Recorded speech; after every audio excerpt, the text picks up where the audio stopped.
तो फिजिक्स में सबसे पहले टॉपिक जो आज हम स्टार्ट करेंगे that is light.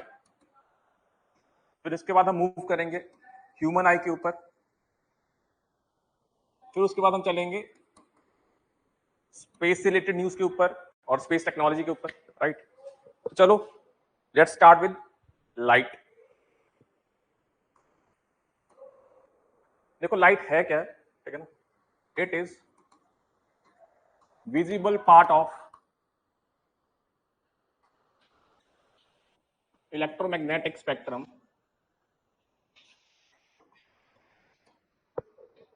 Hello,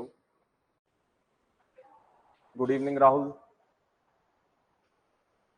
it is visible part of electromagnetic spectrum. देखो यहां होता है हमारा एक गामा रेज, फिर होती है हमारी एक्स रेज, देन कम्स अवर यूवी रीजन, देन कम्स अवर इंफ्रारेड। और इनके बीच में कहीं पे हमारा लाई करता है विजिबल रीजन।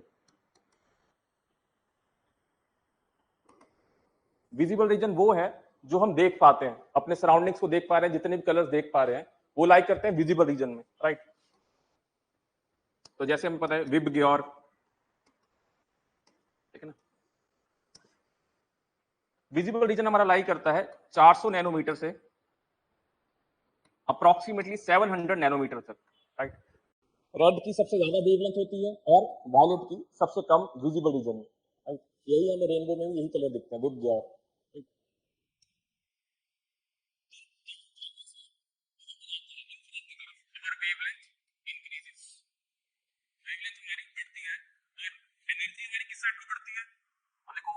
हमें पता है कि जो फ्रीक्वेंसी होती है हमारी it is inversely proportional to wavelength, that is lambda. This is wavelength, this is our frequency, right. तो इस साइड को अगर वेवलेंथ बढ़ रही है तो इस साइड को हमारी फ्रीक्वेंसी क्या होगी, कम होगी। फ्रीक्वेंसी इस साइड को कम होगी तो हम कह सकते हैं कि हमारी एनर्जी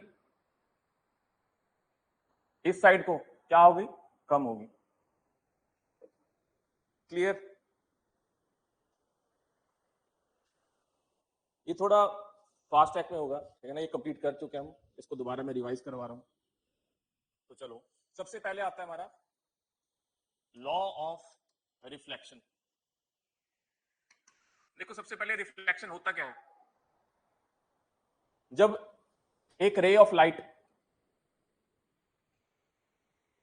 एक ही मीडियम में टकरा के उसी मीडियम में वापस चली जाए, इसे बोलते हैं रिफ्लेक्शन। एक ही मीडियम में जब लाइट ट्रेवल करेगी उसे बोलेंगे रिफ्लेक्शन, राइट। और इसको यहां बड़ा करके बनाता हूं।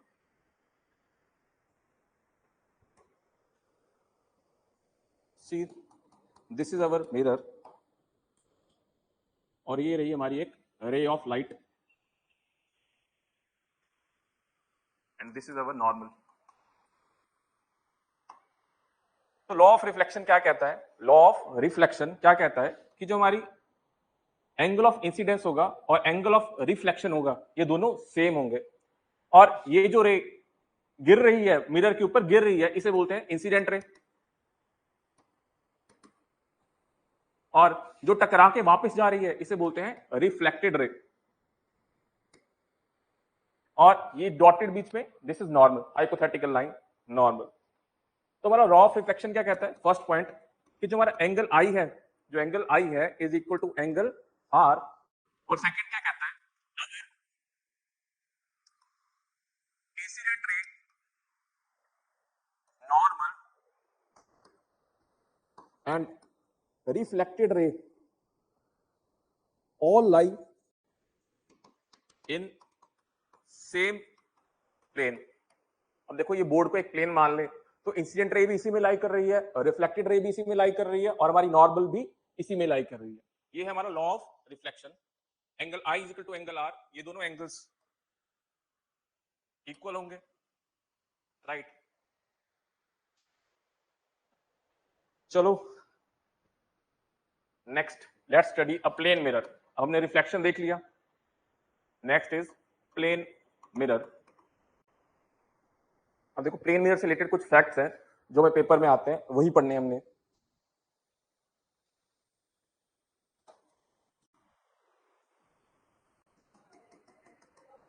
Suppose this is our plane mirror and a person is standing here, ठीक है ना, at a distance x from the mirror, तो उसको अपनी इमेज कितनी दूर दिखेगी?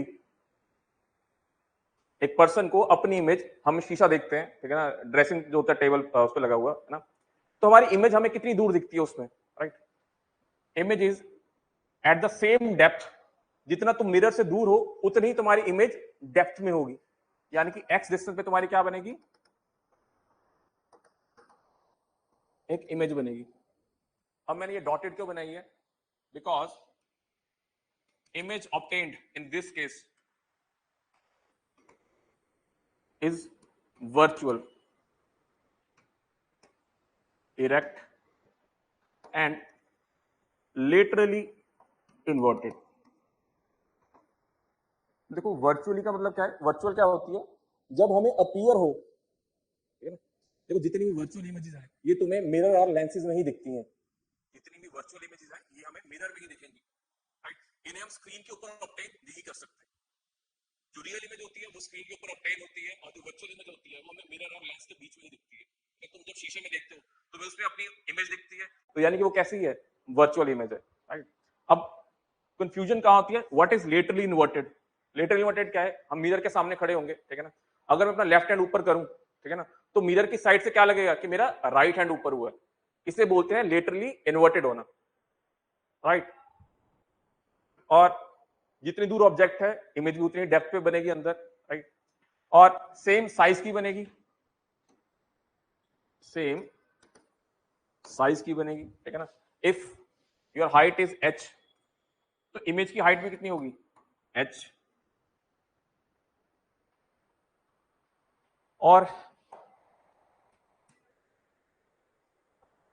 एक क्वेश्चन जो पूछा जाता है, एक क्वेश्चन जो बार बार पूछा जाता है एग्जाम्स में, वो ये है कि suppose my height is h, my height is h, तो मुझे मिनिमम कितने साइज का मिरर लगेगा अपनी पूरी इमेज देखने के लिए? हेड टू टो देखने के लिए मुझे कितने साइज का मिरर लगेगा? सी, मान लो यहाँ पे हमारी आंखें, यहाँ से रे ऑफ लाइट जाएगी, यहाँ पे ऐसे आंखों में आएगी, और हमारे पैरों से एक रे ऑफ लाइट जाएगी, वो भी हमारे आंखों में जाएगी ऐसे। तो बेसिकली कहीं पे भी अगर कहें हम, तो मिनिमम हमें हाइट जो लगती है वो होती है h/2। अगर हमें h हाइट का एक ऑब्जेक्ट देखना है पूरा का पूरा, तो हमें मिनिमम साइज का जो मिरर लगेगा वो है h/2। Minimum size of mirror required to see a complete object of height h is h/2, is h/2। Clear? चलो आगे मूव करते हैं। Next is refraction.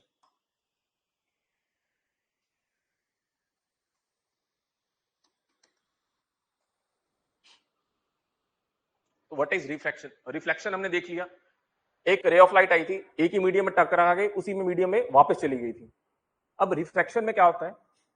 हमारे पास दो मीडियम होंगे, एक for example this is medium 1 and this is medium 2। अब क्या होगा? यहां से एक रे ऑफ लाइट आई हमारी, तो क्या करेगी? दूसरे मीडियम में एंटर करेगी, या हो सकता है वो इधर को चली जाए, या हो सकता है वो ऐसे चली जाए सीधी नीचे को। जाना कहां चाहिए था? ऐसे। हो सकता है ऐसे चली जाए, हो सकता है ये वाला पाथ ले।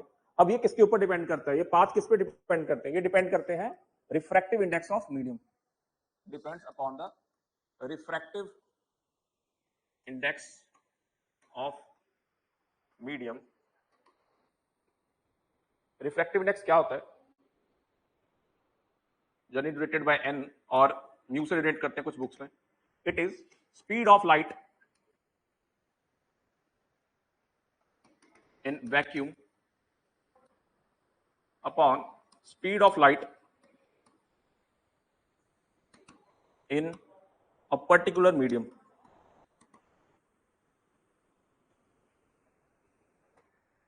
Of medium. अब देखो जो n होता है मेरा, it is always greater than 1, क्योंकि सबसे ज्यादा स्पीड ऑफ लाइट किसमें होती है? वैक्यूम में। उसे हम डिवाइड कैसे करें? Speed of light in a particular medium. अगर मान लो हमें मीडियम 1 का रिफ्रैक्टिव इंडेक्स निकालना है, तो हम कहेंगे इस मीडियम में ये रे ऑफ लाइट किस स्पीड से ट्रेवल कर रही है, वो हम वैल्यू यहां पे डालेंगे। और देखो मैक्सिमम होती है वैक्यूम में। अगर ऊपर, ठीक है ना, जो हमारी वैल्यू है वो बड़ी होगी और नीचे वैल्यू छोटी होगी, तो ऑब्वियसली ये वैल्यू हमेशा ग्रेटर देन 1 आनी चाहिए। Clear?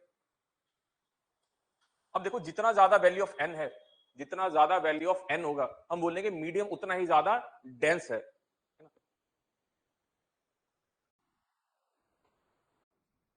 Greater the value of n, greater is optical density.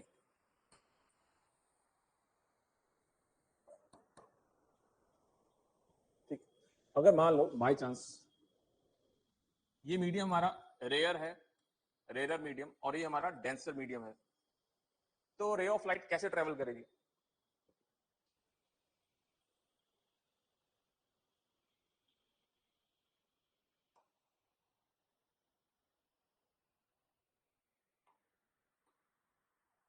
Like this.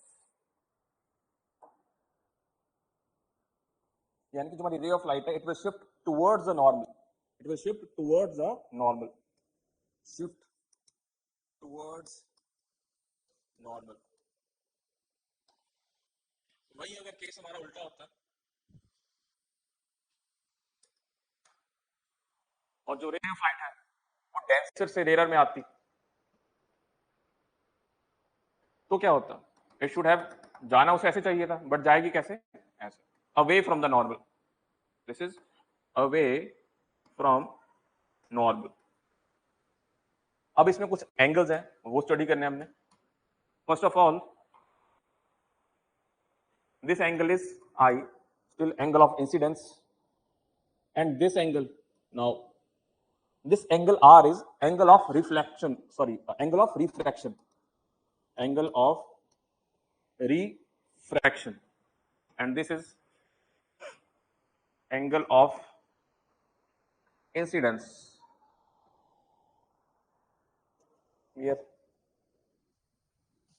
अब हम इतना पता लग गया, तो हम अब स्टडी करेंगे laws of refraction, laws of refraction. पहला तो क्या है? See, this is our incident ray and this is our refracted ray.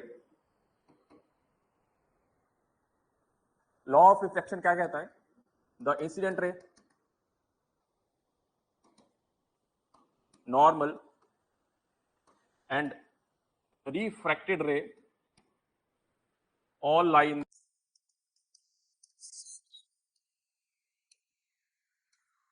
दूसरा एक है स्नेल्स लॉ। स्नेल्स लॉ क्या कहता है? द प्रोडक्ट ऑफ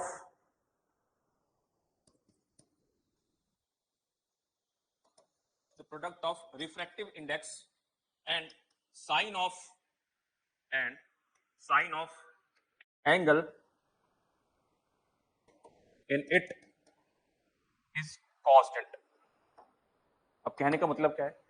अब जैसे यहां पे मान लो ये रेयर मीडियम था हमारा, तो इसका मान लो रिफ्रैक्टिव इंडेक्स इज NR, और ये डेंसर था तो हमने लिख दिया ND।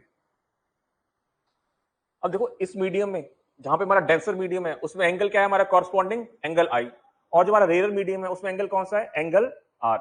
तो यहां पे कहने का है कि ND into sine of I क्या होगा? एक कांस्टेंट होगा।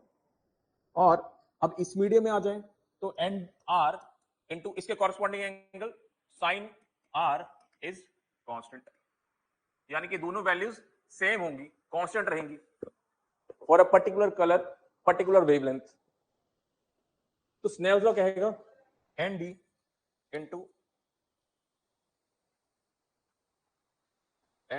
Into sine of I is equal to n are into sine of are.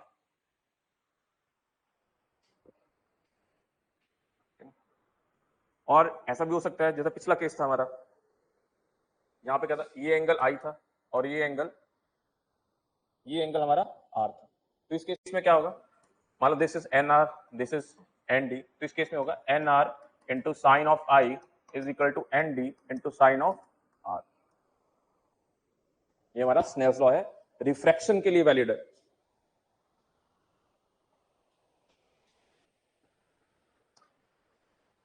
चलो नेक्स्ट मूव करते हैं। एक फिनोमिना है TIR, this is total internal reflection, total internal reflection. Clear? अब देखो TIR कब होता है, ठीक है ना, इससे रिलेटेड हरियाणा में क्वेश्चन आया हुआ है पिछले साल, जो पिछले आई गेस HCS का एग्जाम हुआ या अलाइड का एग्जाम हुआ है, उसमें इस टॉपिक से क्वेश्चन आया है। तो TIR हमारा होता क्या है, वेरी सिंपल, यहां पे हमारा एक रेयर मीडियम है और यहां पे हमारा डेंसर मीडियम है। यहां पे मैं अगेन एक नॉर्मल ड्रॉ कर रहा हूं। अब देखो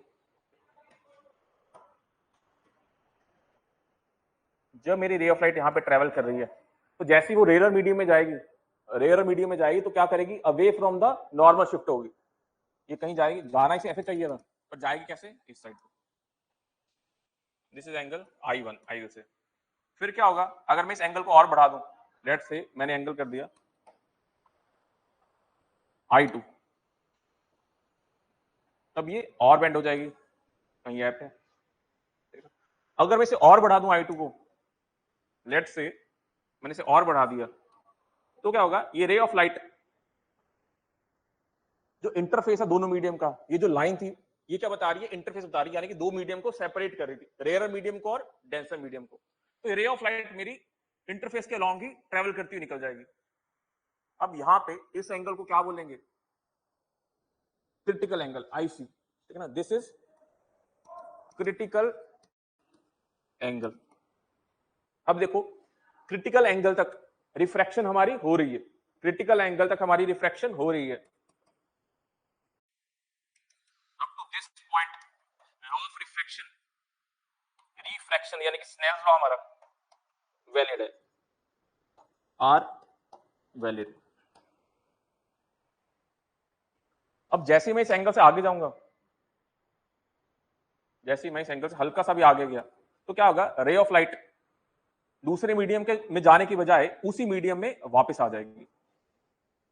यानी कि कहीं ना कहीं कह सकते हैं अब रे ऑफ लाइट एक ही मीडियम के अंदर ट्रेवल कर रही है। तो अब ये कौन सा केस बन गया, जब एक ही मीडियम में होता है, दैट इज रिफ्लेक्शन। इसे क्या बोलेंगे, रिफ्लेक्शन। अब देखो यहां पे हमारे लॉ ऑफ रिफ्रैक्शन वैलिड नहीं होते, क्रिटिकल एंगल से ऊपर हमारे लॉज ऑफ रिफ्रैक्शन वैलिड नहीं होते। तो हम इसके लिए ये जो ऑरेंज वाली बनाई है, इसके लिए हम स्नेल्स लॉ नहीं लगा सकते।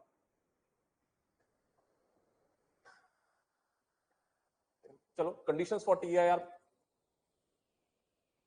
कंडीशंस फॉर TIR, सबसे पहले तो सबसे इंपॉर्टेंट कि जो रे ऑफ लाइट है तुम्हारी, वो हमेशा कहां से कहां ट्रेवल करनी चाहिए, डेंसर से रेयरर में जानी चाहिए। Ray of light should always travel from denser to rarer.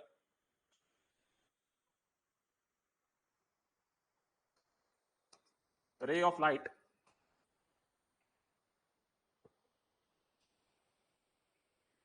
should travel from denser to rarer medium। और देखो क्रिटिकल एंगल पे TIR नहीं होता, क्रिटिकल एंगल पे TIR नहीं होता, क्रिटिकल एंगल से ऊपर TIR होगा हमारा। जब मैं क्रिटिकल एंगल क्रॉस कर जाऊंगा, for TIR angle I, incidence angle क्या होना चाहिए, it should be greater than critical angle. ये बच्चों को ये डाउट होता है कि क्रिटिकल एंगल पे क्या TIR होता है, नहीं होता, क्रिटिकल एंगल से ऊपर हमारा TIR होगा।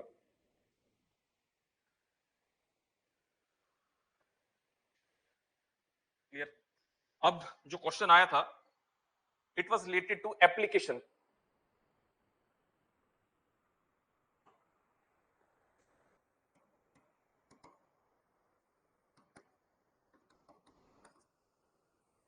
एप्लीकेशन ऑफ TIR पहला तो है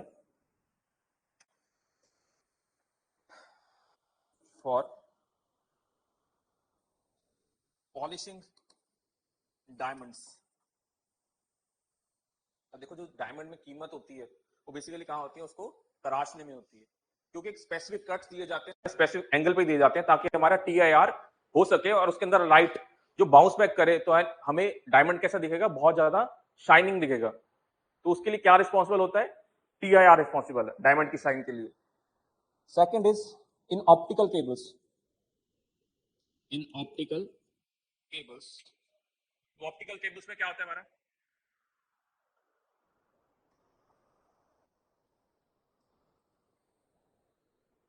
देखो अंदर एक हमारा ट्यूब होती है, उसके बाहर एक क्लैडिंग की जाती है, कोटिंग की जाती है बाहर वाली, तो उसे अलग कलर से बनाते हैं.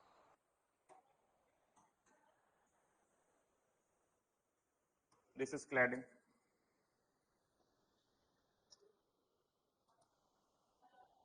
अब यहाँ पे हम एक स्पेसिफिक एंगल के ऊपर रे ऑफ लाइट को भेजेंगे और ये वाला जो मीडियम ब्लू वाला ये होगा, अंदर होगा डेंसर मीडियम और बाहर होता है एक रेयरर मीडियम. बाहर क्या होगा, एक रेयरर मीडियम. तो यहाँ पे लाइट जाएगी और इधर टकराएगी इंटरफेस पे रेयरर और डेंसर में और बाउंस बैक कर जाएगी ऐसे, यानी कि ऐसे ट्रेवल करती हो जाएगी. तो यानी कि ऐसा होगा कि हमारी जो इंफॉर्मेशन है जो लाइट के फॉर्म में ट्रेवल कर रही है वो लॉस नहीं होगी, बाहर नहीं जाएगी केबल से. तो हमारी ऑप्टिकल केबल जितने भी घर में इंटरनेट वगैरह आता है आजकल ऑप्टिकल फाइबर्स के थ्रू आता है. उनमें कौन सा फिनोमिना रिस्पॉन्सिबल है, TIR. इससे रिलेटेड क्वेश्चन आया था. क्लियर. चलो नेक्स्ट एक छोटा सा टॉपिक है, इमेजेस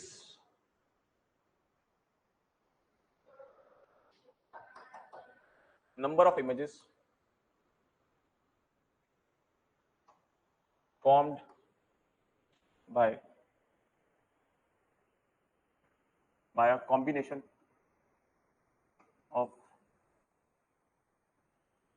plane mirrors.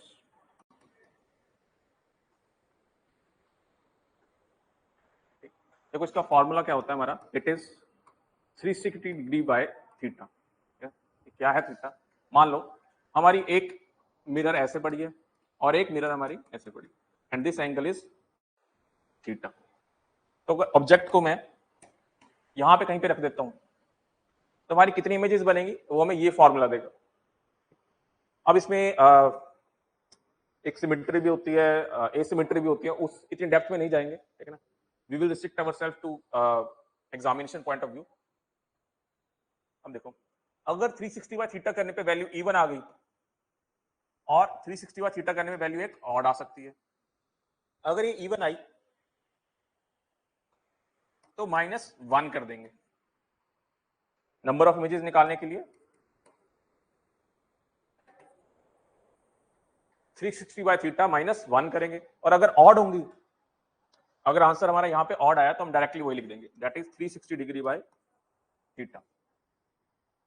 ये ऑड में भी आगे केस बनता है सिमेट्री एसिमेट्री का, उसमें नहीं जाएंगे. This is enough. इसमें क्लाइडोस्कोपिक इफेक्ट वगैरह होता है, उतनी डेप्थ में नहीं जाना हमने. तो अगर देखो जैसे कि ये दो मिरर्स हैं पैरेलल पड़े हैं तो इनके बीच में थीटा कितना है, ऑब्जेक्ट मेरा यहां पड़ा है, ऑब्जेक्ट इज हियर. तो अगर मैं पूछी इसमें इमेजेस कितनी बनेंगी, अब इन दोनों मिरर्स में एंगल कितना है आपस में 0 डिग्री, तो 360 बाय 0 कितना आएगा, इनफाइनाइट. तो इसमें इमेजेस कितनी बनेंगी, infinite images.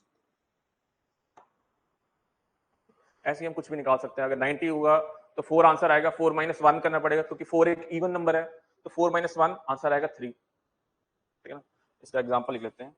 If like suppose ऐसे है, दिस एंगल इज 90 डिग्री और यहां पे हमारा ऑब्जेक्ट पड़ा है,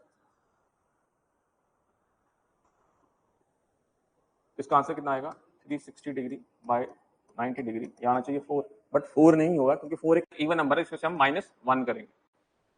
तो आंसर विल बी 3। और यहीं पे let's say our theta is 120 degree, तो नंबर ऑफ इमेजेस कितनी आएंगी 360 डिग्री बाय 120, दैट इज 3। अब ये 3 ऑड है तो हम सीधे की सीधे इसकी वैल्यू लिख देंगे।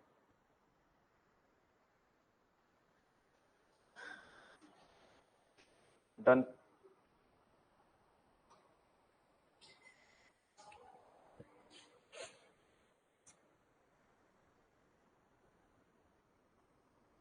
चलो एक रीजनिंग का टॉपिक है जो प्लेन मिरर से रिलेटेड काफी क्वेश्चन पूछ लिए जाते हैं रीजनिंग में, वो भी देख लेते हैं यहीं पे। अभी हमने पढ़ा था प्लेन मिरर कैसी इमेज बनाता है, लेटरली इन्वर्टेड। लेटरली इन्वर्टेड पढ़ा था हमने। उसका मतलब क्या है, मान लो कि यहाँ पे मेरा एक क्लॉक है और इसमें टाइम हो रखा है ऐसे कुछ, this is our hour hand, this is our minute hand, और मैंने यहाँ पे मिरर रख दिया। तो मिरर में जो इमेज दिखेगी मुझे, अब यहाँ पे कोई मार्किंग नहीं हो रखी 3 1 2 कुछ मार्किंग नहीं है, यहाँ पे मैंने एक मिरर रख दिया, तो मुझे जो इमेज दिखेगी उसमें कितना टाइम होगा, तो उसमें टाइम दिखेगा मुझे कुछ 9 बजे होंगे, ऐसे दिखेगा लेटरली इन्वर्टेड।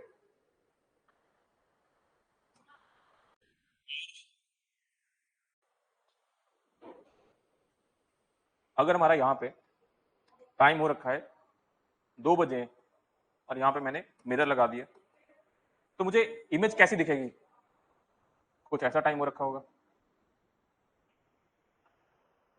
ठीक 10 बजे रखे होंगे उसमें। तो बेसिकली अगर ये 2 है तो यहाँ पे 10 दिखेगा, अगर यहाँ पे 3 है तो हमें यहाँ पे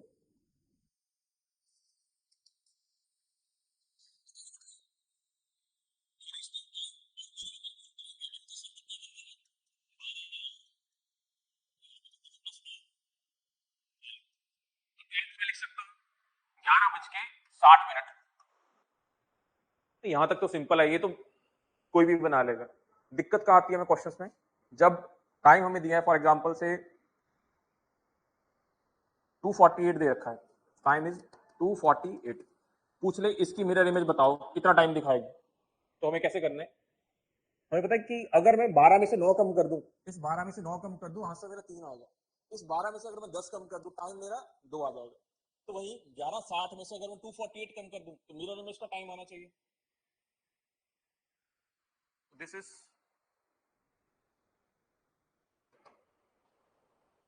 9:12, तो मिरर इमेज में कितना टाइम लिखेगा हमें, it will be 9:12।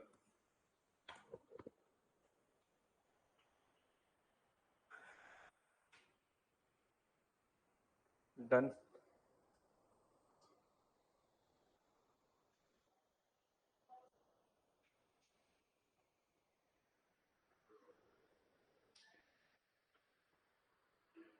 चलो आगे कंटिन्यू करते हैं।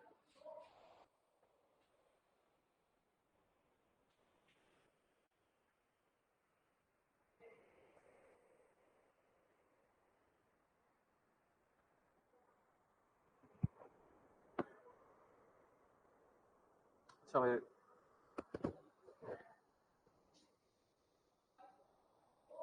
कर्व्ड मिरर्स, वो भी थोड़ा देख लेते हैं। आजकल वो क्वेश्चन नहीं आते कि इमेज कैसी बनेगी, बिटवीन सी एंड एफ रखेंगे, बिटवीन टी एंड एफ रखेंगे, वो क्वेश्चन नहीं आते। यूजेस से रिलेटेड कोई क्वेश्चन आ जाए तो उसके लिए हम प्रिपेयर कर लेंगे। कर्व्ड मिरर्स हमारे 2 तरह के होंगे, एक होगा हमारा कनकेव मिरर, एक होगा हमारा कन्वेक्स मिरर।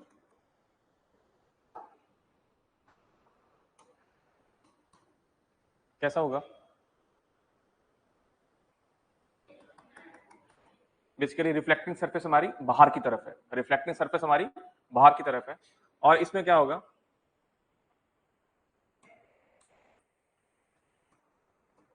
जो रिफ्लेक्टिंग सरफेस है वो अंदर की तरफ होगी, इसमें यहाँ पे रिफ्लेक्टिंग सरफेस होगी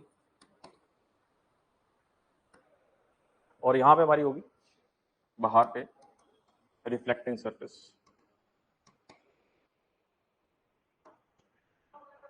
देखो दोनों के अपने अपने इस्तेमाल हैं, यूजेज हैं, जैसे कि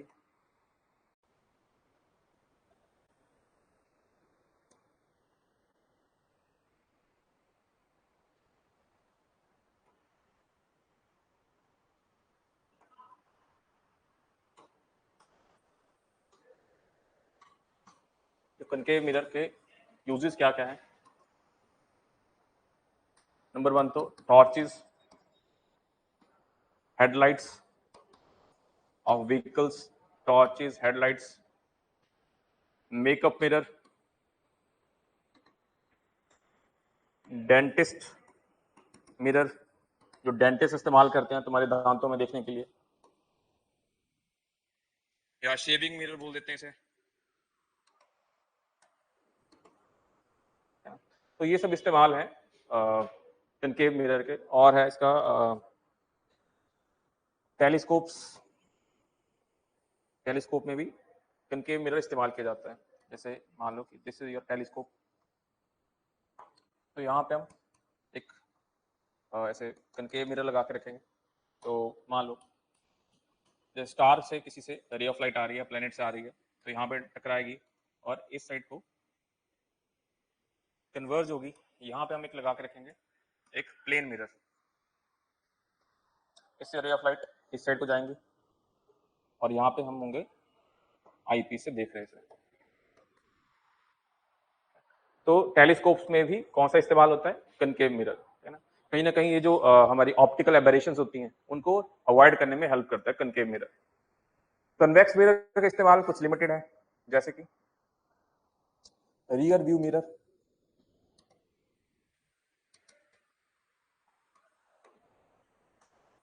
और at road crossings and malls. तुमने कभी भी कहीं चौराहा हो या कहीं पे रेलवे क्रॉसिंग देखी हो या मॉल्स में देखा हो, ऐसे एक बहुत बड़ा एक मिरर लगा होता है ऐसे, यहाँ ऐसा टाइप का कुछ लगा होता है ऐसा सा, ठीक है ना। इसका कमाल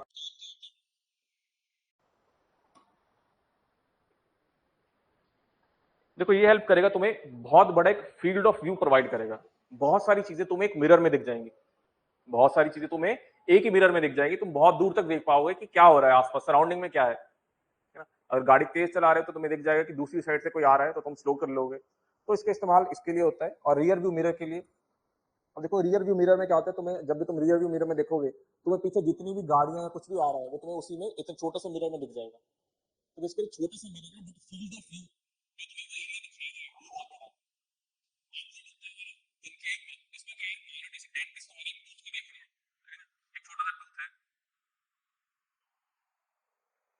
तो ये मिरर क्या हेल्प करेगा, यहाँ छोटा सा एक मान लो कोई दिक्कत है तुम्हें, उसको जूम करके दिखाएगा, छोटी सी चीज को जूम करके दिखाएगा। कौन सा? हमारा कनकेव मिरर। क्लियर? और बड़ी चीजों को छोटा करके दिखाएगा तुम्हें कन्वेक्स मिरर। ये इस्तेमाल है, याद रखना। स्पेशली दिस टेलीस्कोप, क्वेश्चन आया टेलीस्कोप में कौन सा मिरर इस्तेमाल होता है। चलो आगे बढ़ते हैं।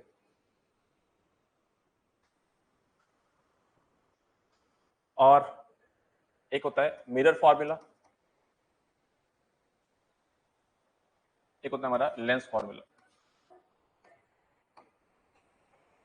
इसमें साइन कन्वेंशन वगैरह तुम्हारे काम का नहीं है, ठीक है, सिर्फ फॉर्मूला याद रखो। एक दो बार पूछा जा चुका है एसएससी जैसे एग्जाम्स में, तो हो सकता है कहीं पे भी आ जाए। मिरर फॉर्मूला होता है हमारा 1/u + 1/v = 1/f, where u is distance of object from pole, ठीक है ना। पोल क्या होता है, से मान लो this is our principal axis और ये हमने मिरर रख दिया, इस पॉइंट को बोलते हैं पॉइंट पी पोल। v क्या है, distance of image from pole, and f is focal length, f is focal length. वहीं पे लेंसेज के केस में क्या हो जाता है, जब हमारा ये कन्वेक्स लेंस है और इसे क्या बोलते हैं, और कन्वर्जिंग लेंस भी बोलते हैं इसे, और एक हमारा होता है दिस इज कनकेव लेंस और डाइवर्जिंग लेंस भी बोलते हैं इसे। अब इसके केस में होता है हमारा 1/v - 1/u = 1/f। सेम वही नोटेशंस है जो यहाँ पे v और u का मतलब था, f का मतलब था, सेम वही है। पर यहाँ पे बस साइन बदल जाता है, माइनस का साइन आता है, दैट्स इट।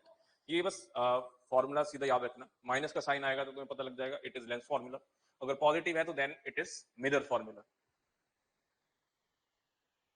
क्लियर?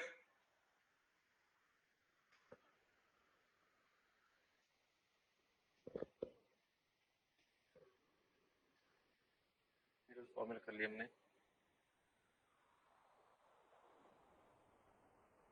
ठीक है,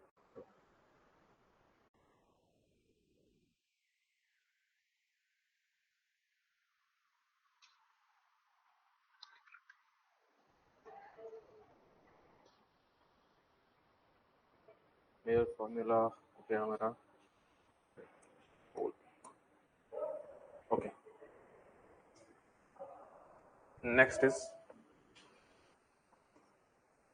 power of a lens. Basically converge या डाइवर्ज करने की पावर जो एक लेंस की होती है उसे बोलते हैं power of a lens.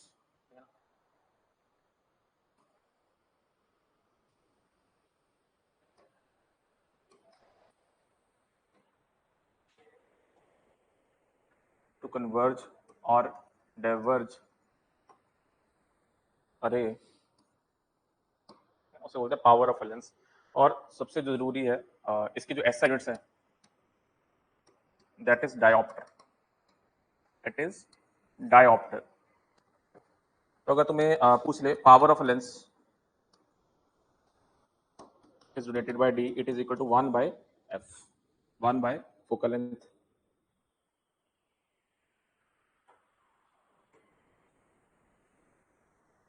Very important, power of a lens is d is equal to 1 by f।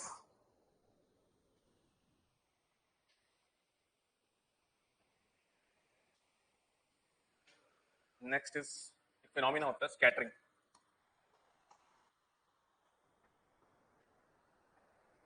देखो स्कैटरिंग क्या होता है, इसमें एक फॉर्मूला है रेलेस स्कैटरिंग फॉर्मूला।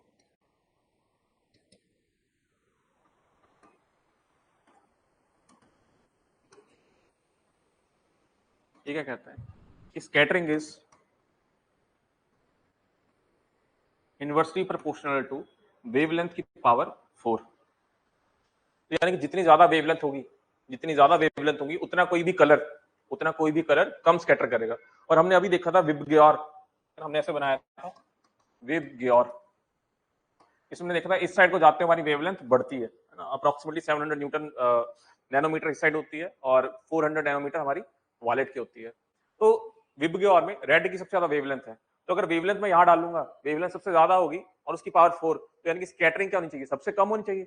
वेवलेंथ ज्यादा है तो स्कैटरिंग कम होगी, इसीलिए हमारा रेड कलर जो है स्कैटर करता है सबसे कम, स्कैटर्स लीस्ट, और सबसे ज्यादा कम स्कैटर करता है हमारा रेड। इसीलिए जो डेंजर साइंस होते हैं वो इसके बनाए जाते हैं रेड कलर, ताकि हमें दूर से दिख सके। और जो वायलेट कलर है या ब्लू कलर, ये वाला रीजन ठीक है ना, वायलेट ब्लू, दे स्कैटर मोस्ट, दे स्कैटर मोस्ट। इसीलिए हमें स्काई कैसा दिखता है, ब्लू दिखता है, ठीक है ना। स्काई में जितने भी एटमॉस्फेरिक पार्टिकल्स हैं, जब उनसे रेज ऑफ लाइट टकराती हैं, ठीक है ना, तो जो ब्लू लाइट है सबसे ज्यादा स्कैटर करती है और हमें पूरा आसमान कैसा दिखता है, ब्लू दिखता है। Violet and blue, they scatter most, therefore sky appears blue। और रेड कलर सबसे कम स्कैटर करता है, इसीलिए हमें जब भी सनसेट और सनराइज होता है तो हमें सन स्काई कैसा दिखता है, रेडिश दिखता है। स्काई अपीयर्स रेडिश ड्यूरिंग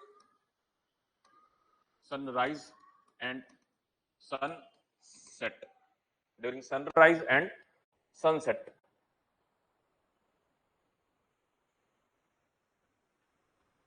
ठीक,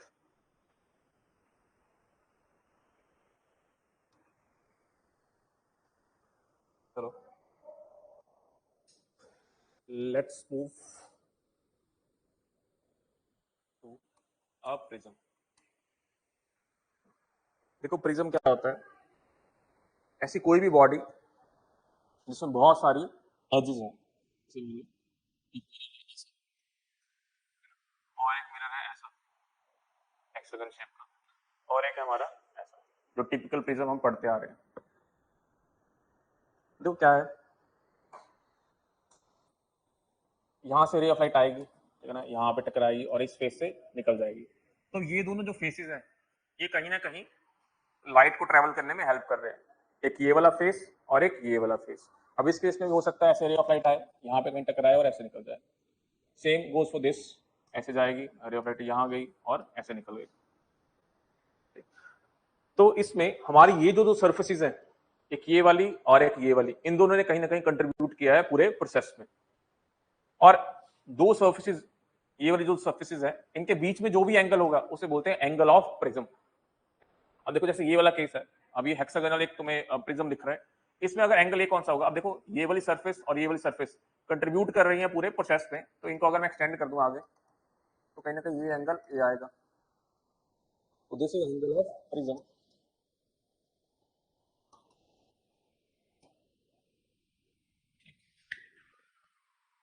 अब देखो क्या होगा,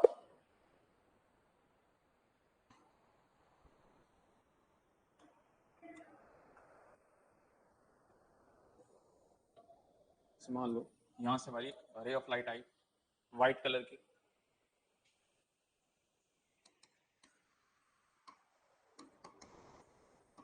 व्हाइट रे ऑफ लाइट, जैसे देखो यहाँ पे एयर है सराउंडिंग में, और यहाँ पे हमारा मान लो कि ग्लास का बना हुआ है प्रिज्म हमारा, यहाँ पे रे ऑफ लाइट टकराएगी, ठीक, तो ये स्प्लिट हो जाएगी कुछ कलर्स में, जैसे कि जैसे वायलेट हो गया, इस साइड को ब्लूइश लग रहा है, और इस साइड को हमारा होगा रेड, है ना।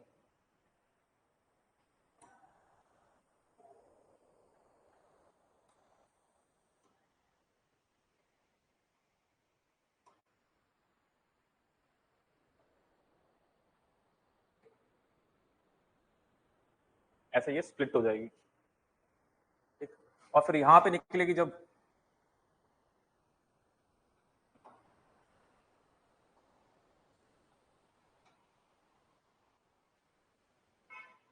ऐसे हमें सारे कलर दिखाई देंगे इसमें,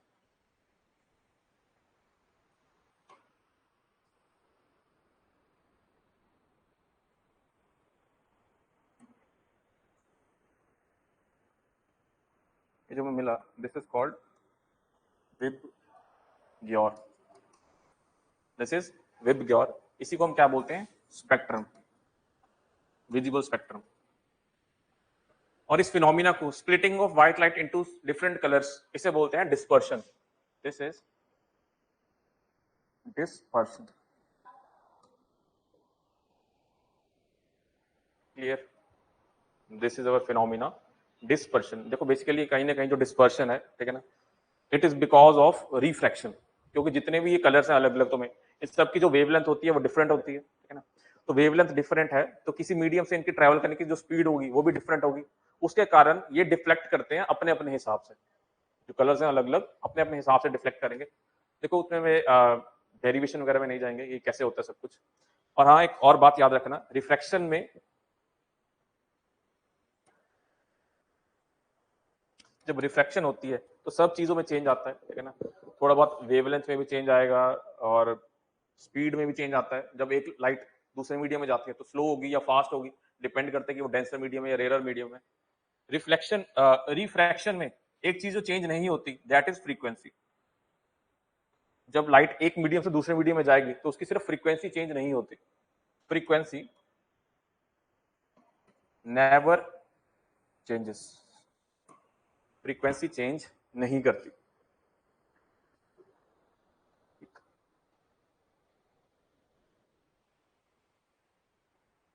तो नेक्स्ट मूव करते हैं,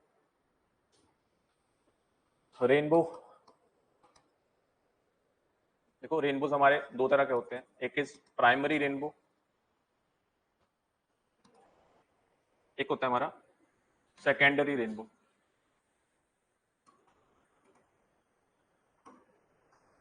देखो जब भी बारिश होगी, ठीक है ना, तुम्हें दो तरह के रेनबो दिखने चाहिए, जनरली दो तरह के रेनबो देखेंगे, बट जो सेकेंडरी रेनबो होता है, ठीक है ना, ये बहुत ही फेंटेड सा होता है, इसमें इतने ज्यादा मतलब डेप्थ नहीं होती कलर्स में। तो क्या होगा, तुम्हें जो दिखेगा प्राइमरली वो कौन सा होगा, प्राइमरी रेनबो होगा। सेकेंडरी रेनबो तुम्हें कम दिखता है। और जो सेकेंडरी रेनबो होगा, मान लो कि जब सन मेरे पीछे है, sun is on the back side, तो मुझे जो प्राइमरी रेनबो है वो सामने को दिखता है, और जो सेकेंडरी रेनबो होगा वो जो वो पीछे दिखेगा। खैर इसमें ज्यादा डेप्थ में नहीं जाना, ठीक है ना, इसमें कैसे कैसे होता है। जो हमारे इंटरेस्ट का है दैट इज प्राइमरी रेनबो। इसी से क्वेश्चन बनते हैं। अब मान लो जैसे बारिश होगी, तो यहाँ पे एक ड्रॉप है, ड्रॉप ऑफ वाटर। अब क्या होगा, यहां से व्हाइट लाइट आई, अब ये वही प्रिज्म की तरह एक्ट करेगी। अब क्या होगा, ये रे ऑफ लाइट रिफ्रैक्ट होगी इस मीडियम में जाके, क्योंकि यहाँ पे एयर है और यहाँ पे वाटर है, तो रिफ्रैक्शन तो होगा। यहां जाएगी और यहां पे टकरा के इसमें होगा TIR। यहाँ पे क्या होगा, टोटल इंटरनल रिफ्लेक्शन, उसी मीडियम में यानी कि वापस आ जाएगी।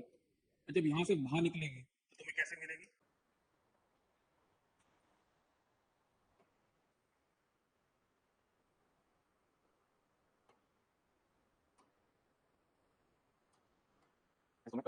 स्प्लिटिंग यहीं पे स्टार्ट हो जाती है, बट मैं यहाँ पे शो नहीं कर रहा। तो ये तुम्हें मिलेगा तुम्हारा प्राइमरी रेनबो। ये बहुत ज्यादा ब्राइट होगा, तुम्हें आसानी से दिख जाएगा।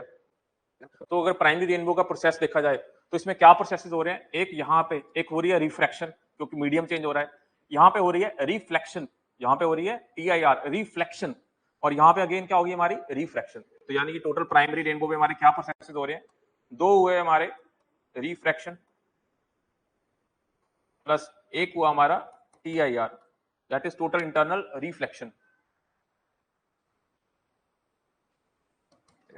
वहीं अगर सेकेंडरी रेनबो की बात किया तो दो रिफ्लेक्शन होते हैं, उसमें दो TIR होते हैं। खैर उसमें नहीं जाना, ठीक है, यहीं तक अपने आप को लिमिट रखेंगे। तो ऐसे हमारा रेनबो बनता है। तो नेक्स्ट हम पढ़ेंगे, इससे भी क्वेश्चन आया हुआ है, human eyes. Next is human आई।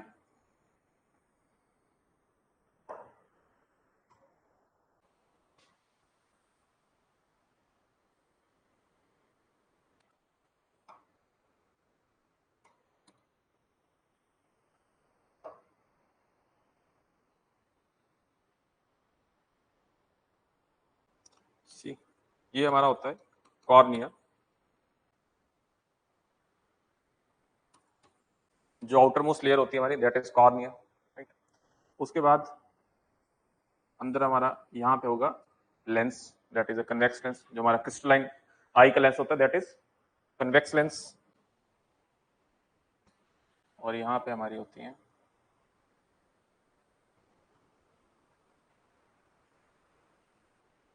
इन्हें बोलते हैं ciliary muscles. These are ciliary muscles. This was our lens. और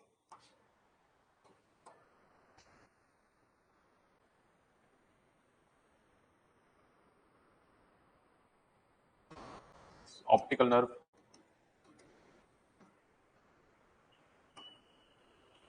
यहाँ पे इसके बाहर होगा हमारा प्यूपिल।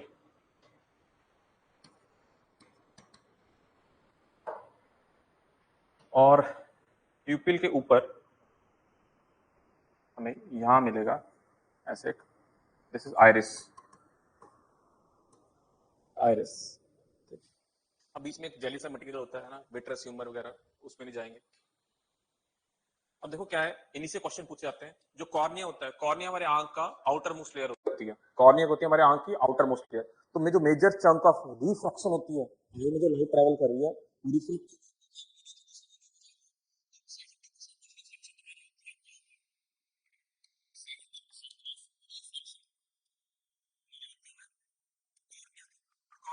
हमारी आंख को आउटर डस्ट पार्टिकल वगैरह से प्रोटेक्ट करके रखना।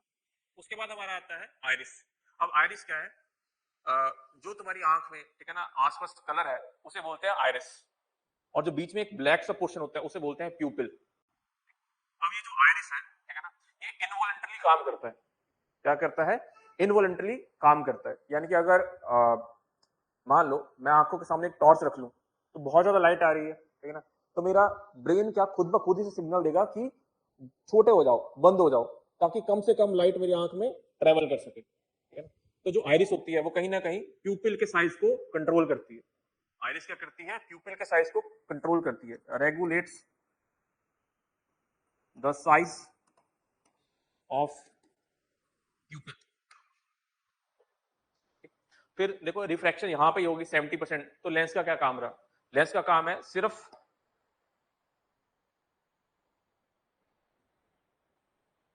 30% रिफ्रैक्शन करना, और जो भी इमेज बन रही है उसे रिफाइन करना, रिफाइनमेंट प्लस इसका काम क्या है, रिफाइनमेंट ऑफ इमेज, ठीक।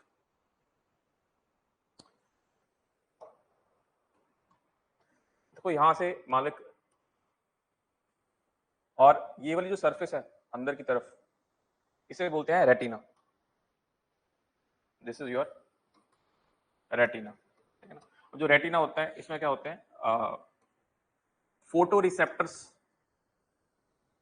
होते हैं, फोटो रिसेप्टर्स। फोटो रिसेप्टर्स कुछ नहीं, दो तरह के सेल होते हैं हमारे, कोन सेल्स और रॉड सेल्स, कोन सेल्स और रॉड सेल्स, है ना। ये अलग अलग प्रोटीन से बनते हैं, रॉड स्प्रिन, ऑस्प्रिन प्रोटीन होते हैं, वो तुम बायो में पढ़ोगे। अब देखो इनका काम क्या होता है, एक का काम होता है हमें कलर ब्राइट दिखाना, ठीक है ना, इंटेंसिटी उसकी रेगुलेट करना। एक का काम होता है बेसिकली कलर्स में डिफरेंशिएट करवाना कि कौन सा कलर कौन सा है। तो ये होते हैं रोड सेल्स और कॉन सेल्स, ठीक है ना, ये होते हैं फोटो रिसेप्टर्स, ये हमारे रेटिना पे होते हैं। तो देखो जो इमेज आप बन रही है, ठीक है ना, यहाँ से रे ऑफ लाइट आई, ठीक है ना, तो हम चाहते हैं कि कहाँ पे इमेज कहाँ पे बने,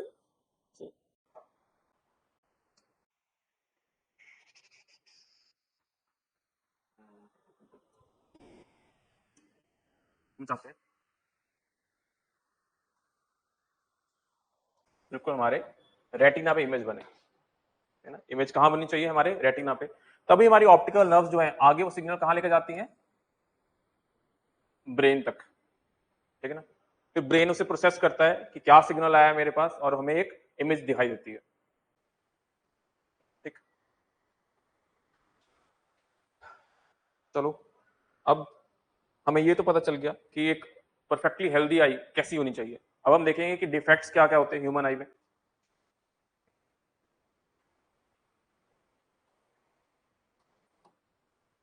डिफेक्ट्स ऑफ ह्यूमन आई, सबसे पहले तो मायोपिया, इसे बोलते हैं शॉर्ट साइटेडनेस।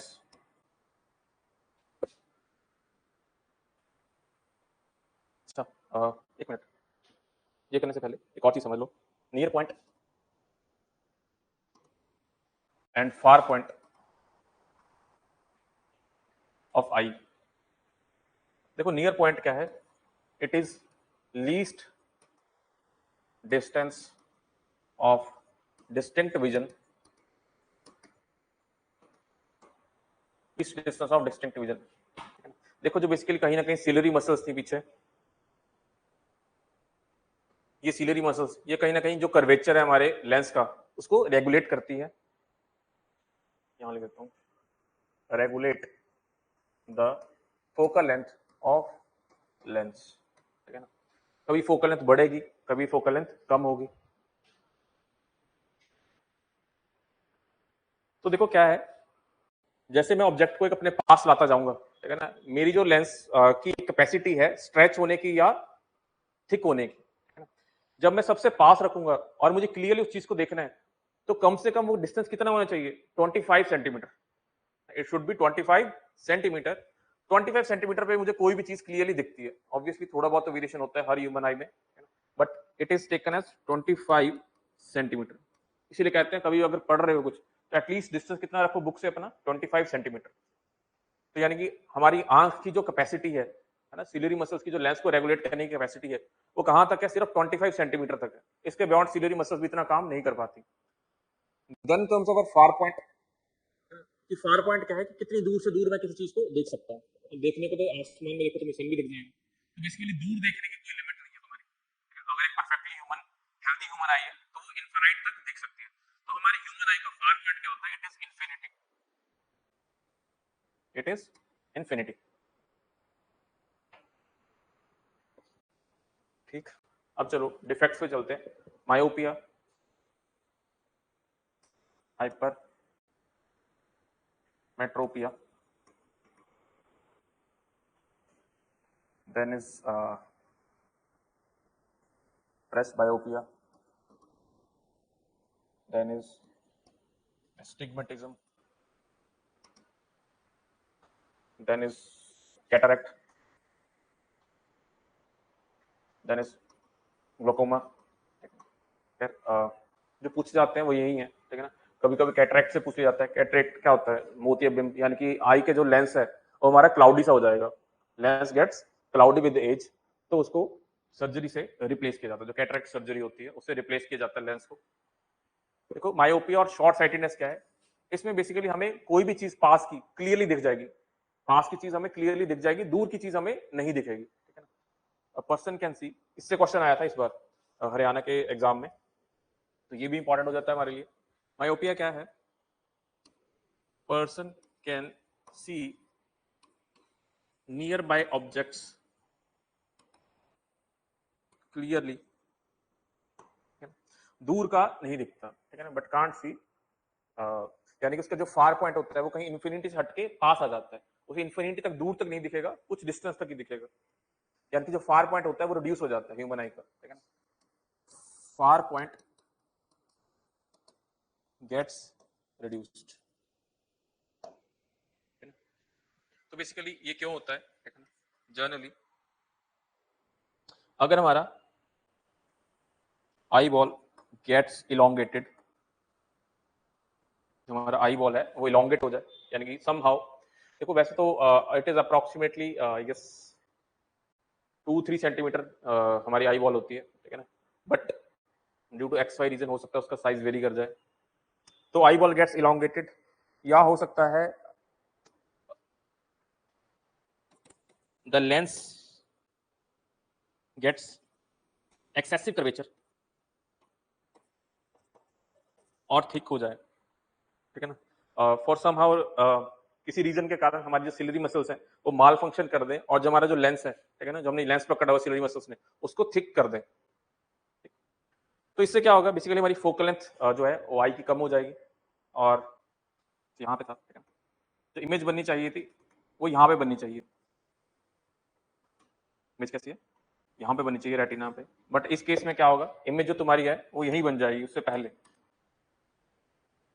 यहीं पे बनने लग जाएगी। जब यहाँ पे बन रही है, बननी यहाँ चाहिए, तो बेसिकली तुम्हें क्लियरली कोई भी चीज दिखाई नहीं देगी। इसको करेक्ट करने के लिए क्या इस्तेमाल किया जाता है? एक हम यूज करते हैं कनकेव लेंस, ठीक है ना। तो यानी कि रे ऑफ लाइट ऐसे जाएंगी, डाइवर्ज होंगी, फिर यहाँ पे जाएंगी, ठीक है ना, तो समहाउ वो रिफ्रैक्ट होके रेटिना पे बनेगी।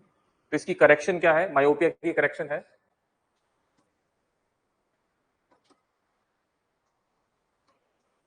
Concave lens. तो हाइपरमेट्रोपिया में क्या होगा? उल्टा होगा, ठीक है ना, यानी कि हमें दूर की चीजें दिखेंगी बट पास की चीजें नहीं दिखेंगी, दूर की चीजें दिखेंगी बट पास की चीजें हमें नहीं दिखाई देंगी, और इसे क्या बोलते हैं? फार साइटेडनेस, फार साइटेडनेस। अब इसको करेक्ट करने का क्या तरीका है? It is corrected using convex lens. की करेक्शन क्या होती है? Convex lens. और प्रेसबायोपिया क्या होता है? ठीक है ना, generally related to old age, जब हमारी आंख को, ठीक है ना, मायोपिया और हाइपरमेट्रोपिया दोनों हो जाए, ठीक है ना, तो इसके लिए हम एक स्पेशल टाइप का जो लेंस बनाते हैं, हमारा ऐसा एक देखा होगा तुमने ओल्ड एज में, जो स्पेक्स होते हैं वो कहीं ना कहीं कुछ ऐसे होते हैं, ठीक है ना, उनमें दो तरह के यानी कि मिरर यूज यूज किए जाते हैं, इसे बोलते हैं बाइपोलर लेंसेज। बाइपोलर लेंस, यानी कि प्रेसबायोपिया की करेक्शन क्या है? Bipolar lens. तो ये वाला जो होगा तुम्हारा नीचे वाला, ये होगा कनकेव, और जो ऊपर वाला होगा दैट इज कन्वेक्स लेंस। अब एस्टिग्मेटिज्म क्या होता है? बेसिकली जो वर्टिकल और हॉरिजॉन्टल लाइंस है लाइट की, उनमें तुम डिफरेंशिएट नहीं कर पाते, उसे बोलते हैं एस्टिग्मेटिज्म। कैटरेक्ट क्या होता है? It is cloudiness of eye lens. Glaucoma क्या होता है कि बेसिकली हमारी ऑप्टिकल नर्व होती है, वहां पे एक ब्लाइंड स्पॉट बनना शुरू हो जाता है धीरे धीरे, और it can't be corrected. Stabilize किया जा सकता है बट बाद में करेक्शन नहीं है, तो इसीलिए कहते हैं कि अपनी आई का रेगुलर चेकअप करवाते रहना चाहिए। जनरली ओल्ड एज में आती है दिक्कत, बट यस।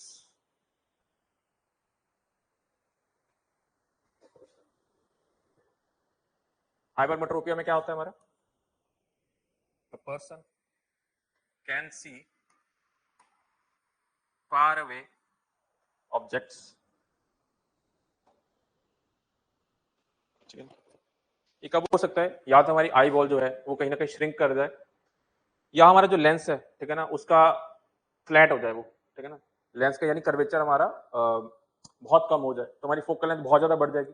जो इमेज बनेगी हाइपरमेट्रोपिया वो बियॉन्ड रेटिना बनती है, उसको रेटिना पे लाने के लिए हम एक यहाँ पे कन्वेक्स लेंस इस्तेमाल करते हैं। ये जो डायग्राम है ये हमारा मायोपिया का है, मायोपिक करेक्शन।